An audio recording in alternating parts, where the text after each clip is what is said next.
জিনিস আগামী মঙ্গলবার নাকি আগামী মঙ্গলবার 21শে জানুয়ারি আগামী মঙ্গলবার 21শে জানুয়ারি স্বামী বিবেকানন্দের পূর্ণ আবির্ভাব তিথি, জন্মতিথি। যেটা গেল ওটা জন্মদিন 12ই জানুয়ারি। আমরা তো তিথিটাকে মানি। জন্মদিনটাও ঢাকার মিশনে আমরা প্রথমবার পালন করলাম মিশনের পক্ষ থেকে। এখন আশা করি এটা চলবে। এখন 21শে জানুয়ারি আগামী মঙ্গলবার, আজকে শুক্রবার, সামনের মঙ্গলবার 21 জানুয়ারি হচ্ছে স্বামী বিবেকানন্দের জন্মতিথি। এটা এই মহারাজ আমাকে দিলেন, তার উদ্দেশ্য হচ্ছে আপনাদেরকে অবহিত করা যে আপনারা যদি সেদিনকে এখানে আসেন, স্বামীজির জন্মতিথি মহাদিন একটা। সেদিন সকাল থেকে আমাদের নানা রকম প্রোগ্রাম থাকবে, এই মন্দিরে থাকবে ভজন, কীর্তন, পাঠ, আলোচনা এসব থাকবে। তারপর প্রসাদ বিতরণ হবে।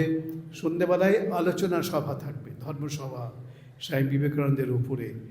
এটাও খুব লিখিত কে আছে। আলোচনার পরেও প্রসাদ দেওয়া হবে। আচ্ছা, আলোচনার পরেও মহারাজ আমাকে মনে করিয়ে দিচ্ছেন, যেমন দুপুরে একটা প্রসাদ দেওয়া হবে, আবার আলোচনার পরেও সন্ধ্যাবেলায় তখন আবার প্রসাদ দেওয়া হবে। ওটা তো বড় জিনিস, কারণ আমরা শুনেছি ছোটোবেলা থেকে রামকৃষ্ণের চেলা প্রসাদ পাওয়ার বেলা।